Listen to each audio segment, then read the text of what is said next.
Welcome to Face to Face. This is a show about change and what's next. It's a show that asks questions and peels back the layers of our average everyday experience and goes beyond scratching the surface. We interview people doing incredible things who are making a difference around the globe. Join me as we listen in and get one step closer to understanding that big ideas shared create collaboration. Collaboration can inspire community, and communities create social change. I'm David Peck, and this is Face to Face.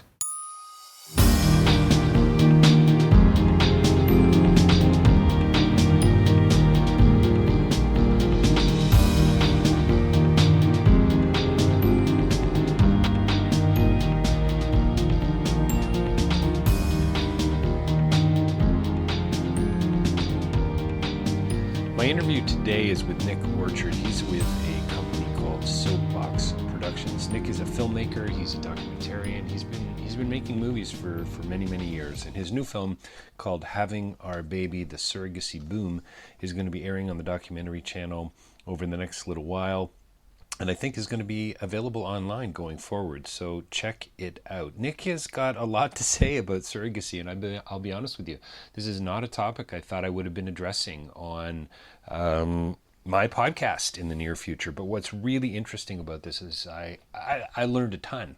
I learned a ton about what's going on in this world here in Canada, what's called reproductive tourism, what's going on around the world with this idea of IVF and surrogacy and how laws are different and the ethics behind it and the controversy and so on. So I hope you tune in and it's a celebration of life, this film, and our conversation too. And I was so glad Nick was able to join me today. And don't forget davidpecklive.com for more information about my own podcasting and my speaking and some of my writing. And you can support what I'm doing through Face to Face on patreon.com. There's a link there on the site. And don't forget rabble.ca as well for more podcasts by me and others. Coming right up, Nick Orchard.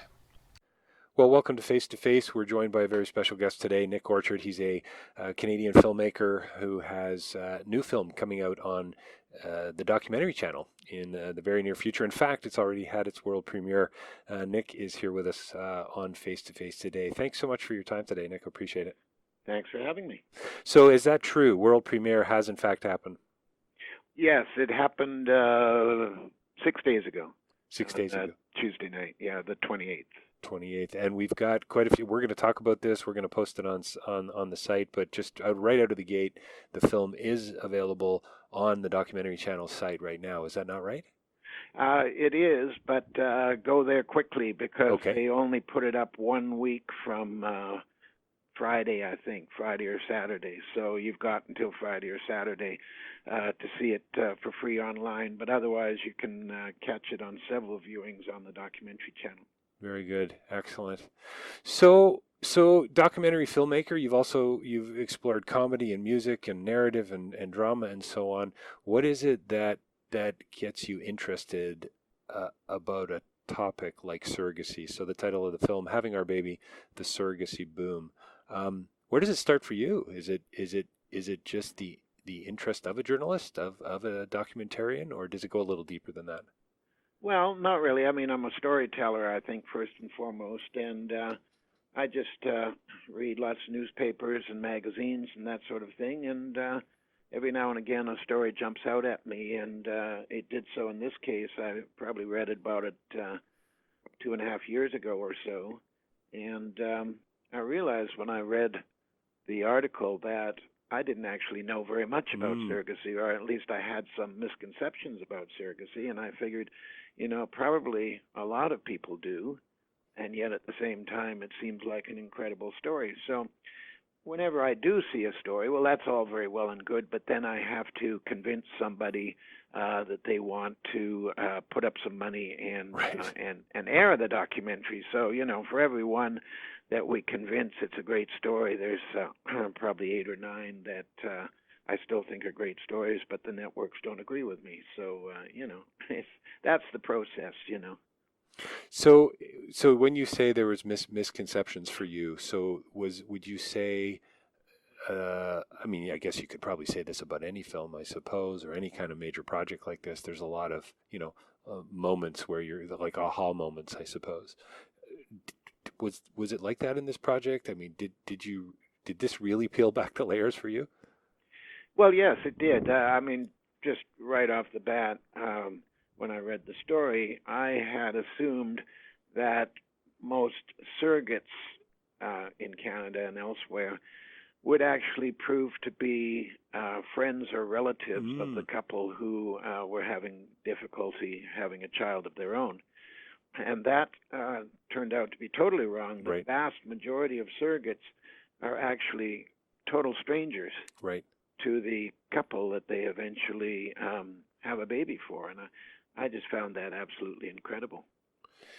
And I mean, immediately, I would hope the listeners are already starting, if they haven't seen the film, are already starting to sort of ask some questions. So is that, and obviously the subtitle of the film, The Boom, I mean, are we talking about, and I know you do address this to some degree, and quite a few questions you kind of leave unanswered, ethically, from a business perspective. I mean, I go boom.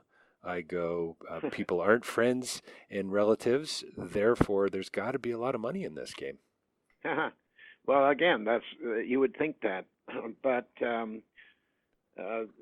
in Canada, the rules are different all around the world. The laws are different, but in Canada, 10 or 15 years ago, they passed legislation which said that a surrogate in Canada cannot be paid to be a surrogate. So not only are these surrogates doing this for free for a stranger, but they're doing it for free. They are allowed to collect expenses, and but those have to be receipted expenses. So, when they have to buy clothing, or when they have to miss work, or when they have to get transportation to go to a clinic appointment. Or I think it was when Eilise says something about when she has a craving for blueberries. Blueberries ice cream, yeah. Well, sometimes the surrogates don't want to submit those receipts because they're embarrassed about it, However, the expenses do add up, and the average I discovered for surrogacy, which of course is about a year, not just the 9 months, but it's a year by the time you do all of the medical work and such leading up to it. The expenses can run about $20,000. Yeah. So it's still not cheap, but it really staggered me to learn that they could not be paid, and yet there were still so many surrogates willing to do it. One of the characters that you follow, Heather, at the beginning of the film, talks about why would she do something like this? And she talks, it sounds like they've got a very interesting, her and her husband's relationship. It sounds to me like they want to give back, and at one point she jokes about how her husband said, "Oh, 8 is enough. Once I've given birth to 8 surrogate babies, then I'm gonna move on and live my life." And she's got 3 reasons for it. And she said, one, because it makes me feel better as a person. It makes me feel like I'm accomplishing something, and then it makes me feel like I'm doing something that matters. Would you say that those are kind of if you were to have surveyed people, do you think that's where you would land? Because it seems to me not getting paid, why would you do this? I mean, now a male asking the question, right? One of the thoughts I had as I smiled, boy, it's such a good thing that men don't have to give birth. We would just the human race would have faded out years ago, don't you think? Yeah, but as Heather and other surrogates have said, they actually enjoy pregnancy. Yes. They feel good about it. Yep. They had all surrogates these days, by the way.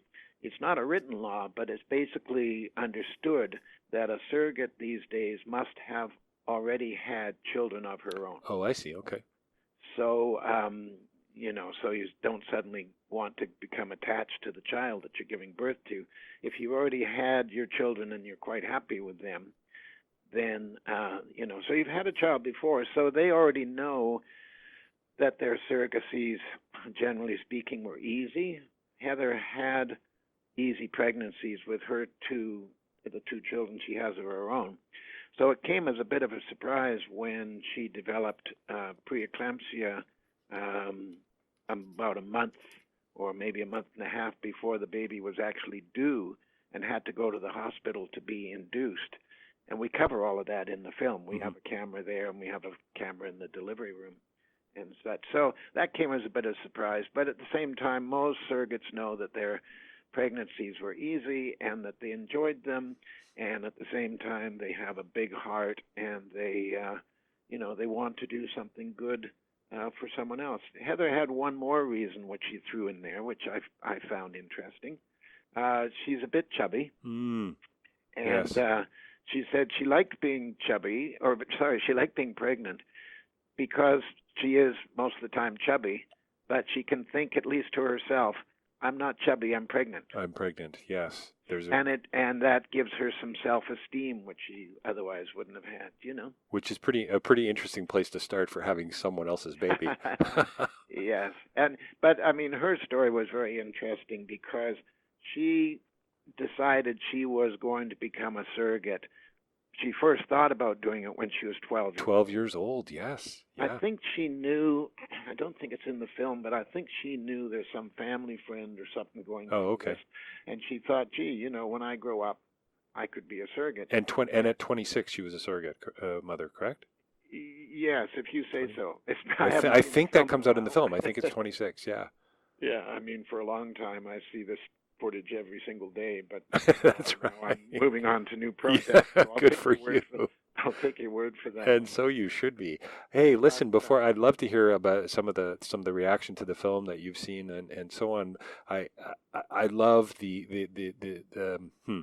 delivery room sequence, and I think it's with Heather. I mean, it's really beautifully shot, Nick, and I had tears in my eyes. I'm a father, 2 kids, and my wife Elizabeth, she loved being pregnant. She loved having kids too, and it really took me back to those moments. And I couldn't help but smile with Dad in the background and the camera, and just the warmth of it all. And you start to get a sense for why somebody would do this. Yeah. Bringing a life into the world. This is, you're helping somebody else along. You're boy. I mean, talk about building community. I don't think you could get more tangible. Yeah, I mean that filming and that shooting was rather special. There's a story behind it, of course, as there would be. I'm based in Vancouver, and that birth was going to happen in Edmonton. It was meant to be a home delivery, but as I say, yes. She had to be induced. At the same time, I knew that I couldn't get there with my camera person. I potentially couldn't get there with my camera person in time. You never know how quickly these things are going to happen. And in the end, I had to line up about 5 or 6 camera people, because you never know who's going to be working on another job or when. And actually, it happened while the fires were happening in Fort McMurray. Okay. And so a lot of camera guys were already out shooting. Out shooting, right? And the guy that I got in the end, thank God for him, he couldn't get access. There are some camera people that have their own cameras, and some who hire and rent them by the day as they need, in case they need a different type of camera or something like that. Well, it happened in the evening, and he had no chance to go and hire a camera. He was the only guy I could find available, and thank goodness he actually had his own home video camera. Wow. And that's what he shot it on. Oh, that's awesome. Video camera. What a great! I thought you were going to say he shot it on his iPhone. Well, that was the next choice. Right. Because my camera guy here was saying, I phoned him up and I said, okay, it's happening in Edmonton. I said, I don't know if our camera guy has anything. And his first response was, does he have an iPhone? Right. But he shot it on his home camera, and it's a testament to his camera skill, in fact, that he got such great shots. A good camera person will tell you it's not always the camera. If you're a stills photographer, you don't have to have a Nikon or whatever. You can use one of those cardboard box cameras. If you have a good eye for photography, you can still come up with a good shot. He did. What was so good about that from a filmmaker's perspective was the tight close-up shot. He didn't step back. There might be a tendency for people less experienced to step back and just have everybody in the room all in the shot. But he got right into their face and right into the baby's face and the staff and all the rest. And it really makes for a dramatic moment for sure. One amusing anecdote, because I don't think you see it in the film. The intended parents were Jason and Sarah Geisler in Edmonton. And they already had a child 6 or 7 years ago. And then Sarah was in a horrific car accident, which is why she cannot carry a baby herself now. So they had the child, and they brought the child along with them to the delivery room. And yet, while they were in the throes of labor, you can see the daughter sitting on a bench over by the window, fair distance away, and she's got the whole blanket draped over her body, so she's just kind of wrapped in this blanket. There's just too much emotion for her to process. There is a beautiful shot of the three of them, and I think Dad's holding her, and she's crying, and Mom's crying. Yes. After the baby was born, she emerged from the blanket, and she was very tearful as well. It's very emotional. Well, I think I read a review or an article about the film where you're quoted, and you say it quote goes to the heart of what it means to be a parent. And you're talking about the film, and that's that scene. I mean, the whole film does that without a doubt. But that scene in particular, I think if you had ethical concerns up until that point, you kind of have to start saying, well, hang on a minute. I think we need to start asking some other questions. Yeah. Because elsewhere, I tried to create a balanced picture of the way people feel about surrogacy in Canada, and most now are in favor of it. There used to be some pushback to it, but I think as people know or learn more about surrogacy, they're coming around. But I had to put in a few of the naysayers, and one of them in the films basically goes after the whole notion of people saying they have a right to have a child. Yeah, she says. In fact, I think you put in a piece where she actually says, paraphrase here, but nobody has a right to have a child. Yeah, you don't have a right. Who gave you that right? Who gave you that right? Who gave you that right? You're just assuming it for yourself. You don't have a right to have a child. And I just find that approach kind of startling, because as the person I cleverly put into the film after her, she says, well, it's easy for you to say that, and at the same time, I would say, well, how many children do you have? Right. But also, with today's technology, why would you not have a child? Right.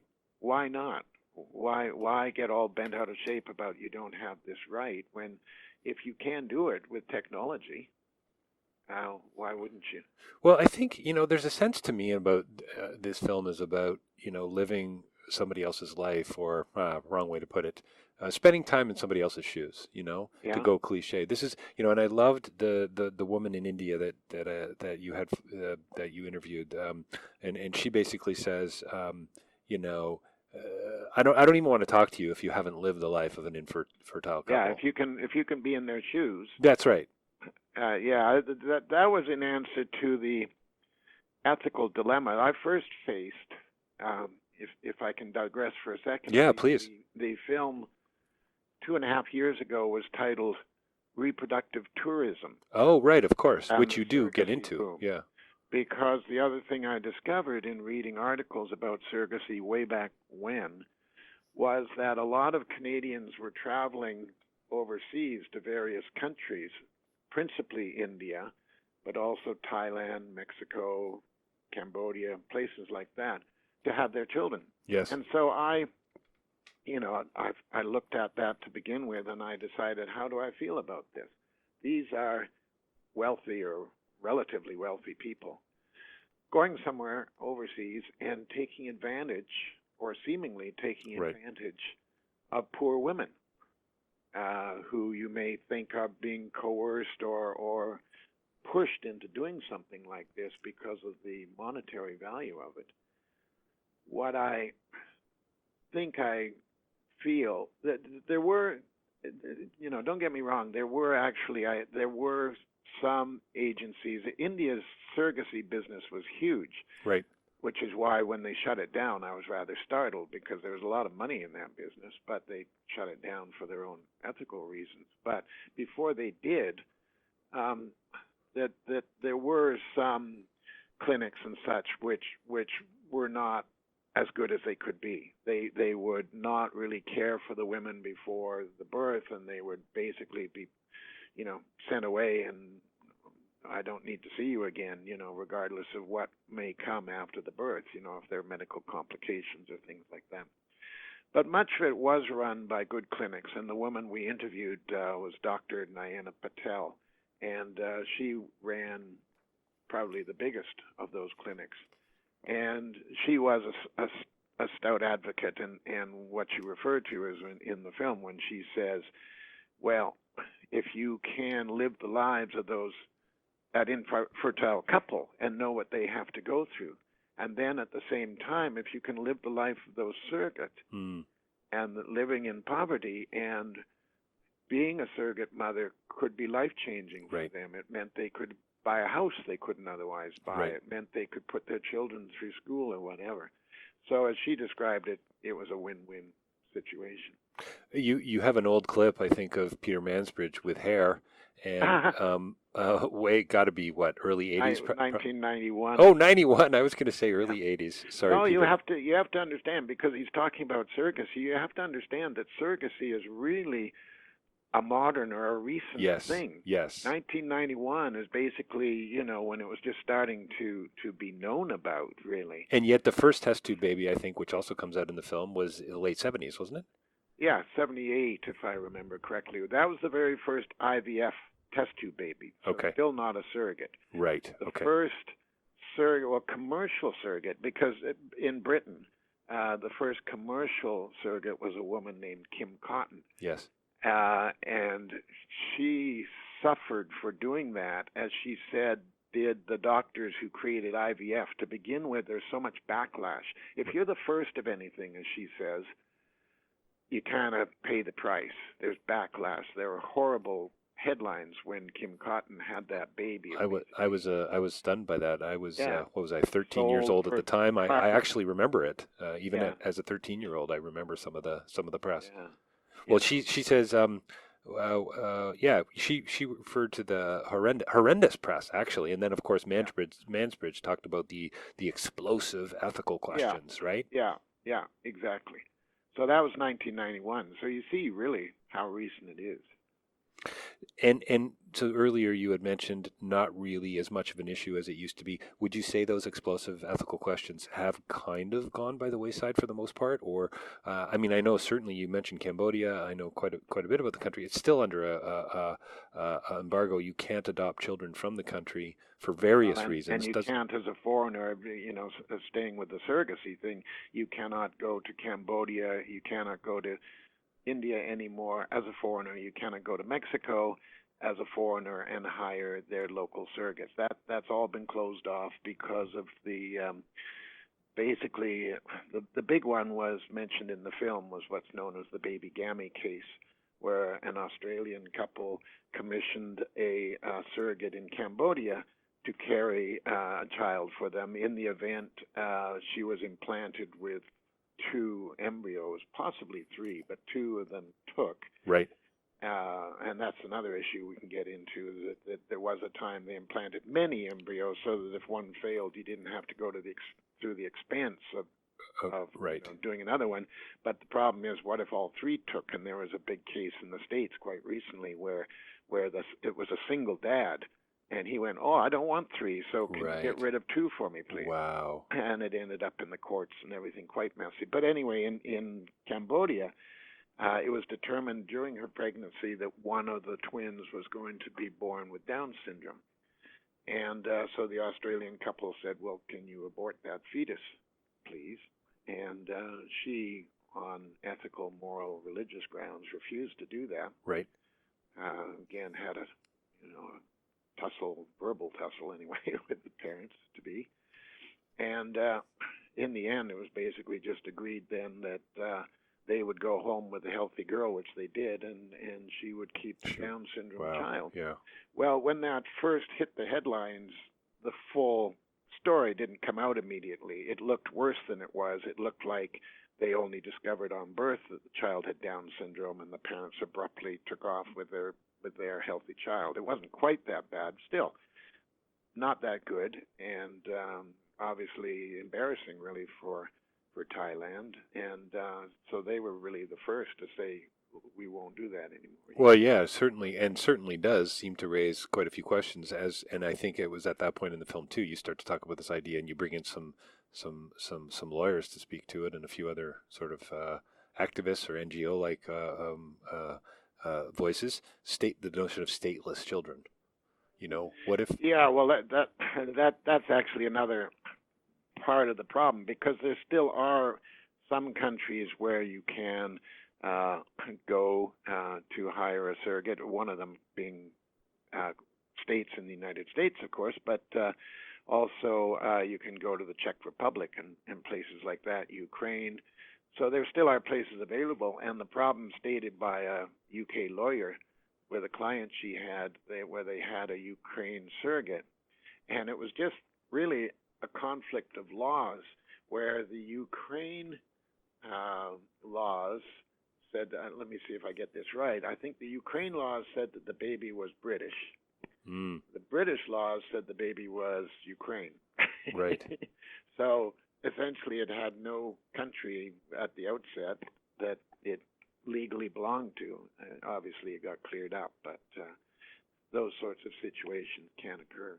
Is it, Nick, after, you said earlier that, why wouldn't you, in this age, in this technological age, why wouldn't you have a baby this way? Do you think that is kind of the more accepted understanding of this? It's just, this is now what we do. This is how we do it. Or is there still a sense out there that we're kind of, I don't know, screwing with nature in a way?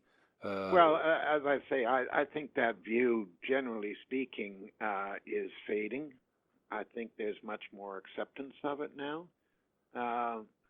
But it's still not always easy for the surrogates. As again, there's some surrogates in the film. We went to a retreat that this agency puts on once or twice a year, where all these surrogates all gather, and they have a weekend of just bonding with each other. Sure. But they also have talks from lawyers and nurses, medical people, and all the rest about what they're doing in the process they're going through.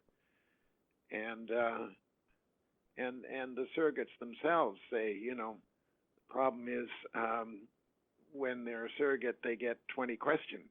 Right. Why are you doing right. And they don't want the 20 questions. Right. They just want them to say, well, that's great, and if they suffer high blood pressure or they have morning sickness, rather than getting the sympathy you might normally get if it's your own pregnancy, instead they get people saying to them, well, you did this to yourself. Right. It's your fault. Yeah, instead of celebrating the opportunity to create life or to bring a life into the world, and for somebody else's, it appears that they get the 20 questions. They get a Q&A period. Yeah, they talk. I think at that part in the film they talked a little bit about that stigma that was still attached to it, there's so many. I mean, it does still raise, I suppose, some pretty interesting questions. I don't think Peter Mansbridge would talk about explosive ethical questions today, but he might ask more, I don't know, maybe emotional, personal questions related. I couldn't help but think about the separation, of the mother and the child, and saying, and hearing Eilise near the end of the film talking about, oh, I hope I get to see her again someday, and and so I wonder about that, disconnect, if that makes sense. Yeah, well, as I say, when you talk about ethical questions, the laws were set up when they at the time thought that it might be exploitative, right, to be a surrogate, that you might be being exploited. But what it was one of our interview subjects says in the film, you got people who are doing this, who are willing, who are educated, who have money and all the rest. It's more exploitative not to pay the surrogate. Well, that was the question I wanted to get to too. Yeah, thanks for bringing it up. The idea, that's where the exploitation seems to be taking place. Yeah. That's what you would think. Yeah. And she also, this person, explored our attitudes to surrogacy as compared to our attitudes to prostitution. Right. Which I found a little startling when she first said it. But she basically said, there are obviously those who condone it and think it's a horrible thing, and there's people who feel the same way with surrogacy.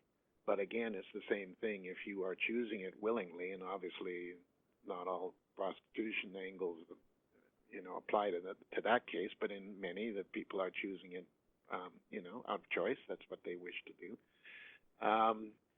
But she said a lot of people feel that prostitution detracts from what the rest of us think of loving and sex and things like that, and spoils it for them or whatever. And they look at surrogacy in the same way, that surrogacy diminishes what it means for them to be a mother. Right. And I found that rather interesting. Well, I think, I can't help again, but I mean, I see your film as a whole lot of things for sure. But for me, it's about walking in somebody else's shoes.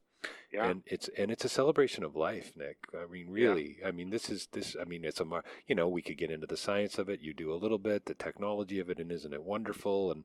And you talk a little bit about the history and so on and all that. So it's very informative on a certain level, very educational. But for me, it was, wow, this is remarkable. The lengths that people will go to bring a life into the world, to the two Phils. And great characters. Yeah, and talking about how, and just at least how affectionate Eilise was towards them, and the FaceTime baby, basically. I mean, it's remarkable how that relationship develops through Facebook. Well, and and she ends up carrying a child for them. I mean, it's just we really do live in a crazy, beautiful world. Yes.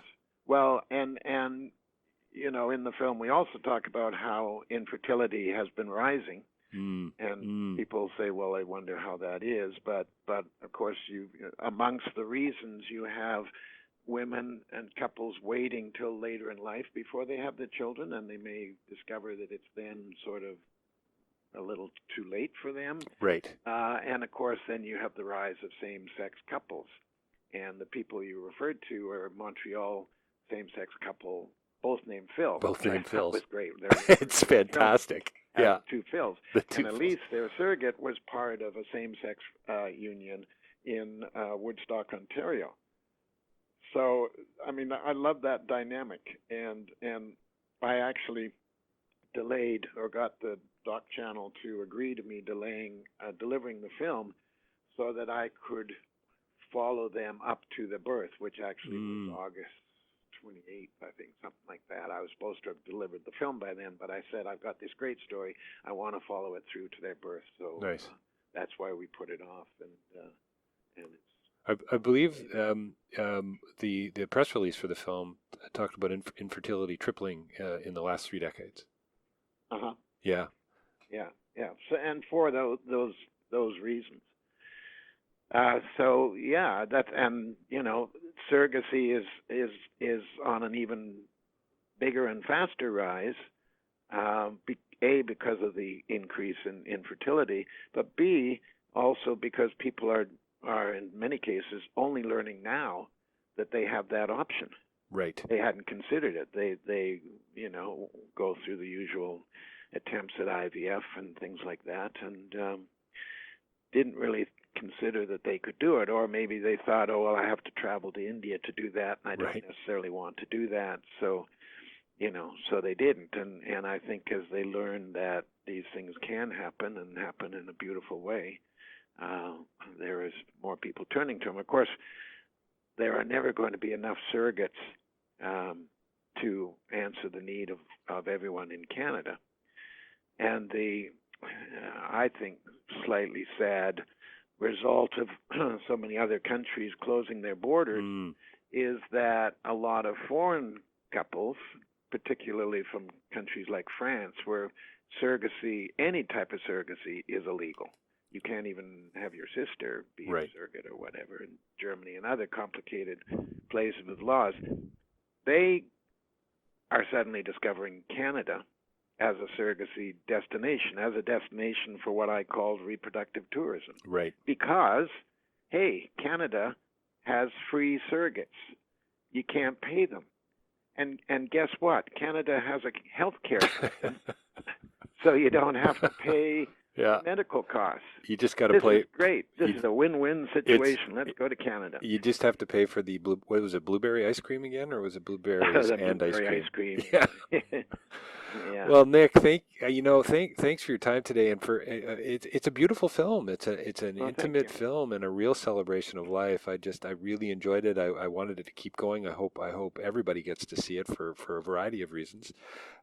Tell us, it sounds like it's going to have a life online as well, outside of the documentary channel. As we said at the top, it's online for at least another 4 days or something like that. So depending when people are hearing this, but go there quickly to Documentary Channel's website and find Having Our Baby, and there you'll find a free link to watch it online. Otherwise, you can watch it on the Documentary Channel, but you just need to know, depending on where you are in Canada, that it's at different times in different places. So in other words, the main networks, when they broadcast a show across Canada, every region delays it and plays it at the same time all across Canada. Well, this is different. It's played once all across Canada. So, for example, tomorrow, the 7th, it'll be on at 11 p.m. in Ontario. But if you are in Vancouver, it'll be on at 8 p.m., Alberta 9 p.m., etc., Winnipeg 10 p.m. So all of these times are Eastern times. Tuesday the 7th at 11 p.m., Wednesday the 8th at 10 a.m., so you got to get up early in Vancouver. Right. 7. Sunday the 12th at 8 p.m. Eastern time, so that will be 5 p.m. Do you like how I'm doing these quick calculations? That's right. I credit my education that I got in the 50s. Well, there you go. Yeah. Now it's just an application for your iPhone. That's all you need now, right? Yeah. And Saturday the 25th, also at 8 p.m. Eastern time. So Excellent. Again, 5 p.m., et cetera, et cetera. Well, I've been talking to. But the best thing to do is go to the website on Documentary Channel, Having Our Baby, and the time should all be listed there. There is also our separate website, which is www.havingourbaby.com. Oh, that's great. And if you go there, you can also watch the short 2-minute trailer and also link to, we have Facebook page, Twitter, all of that modern stuff that I don't understand. They didn't teach you about that in the 50s, Nick. No, 50s, 60s. I'm disappointed. I'm quite that old. Yeah. Having Our Baby is the name of the film. The Surrogacy Boom is the subtitle, and it's we've been having a great conversation here today with Nick Orchard, who's with Soapbox Productions. Nick, thanks a lot for your time today. I really appreciate it. Thanks, David. I appreciate you having me.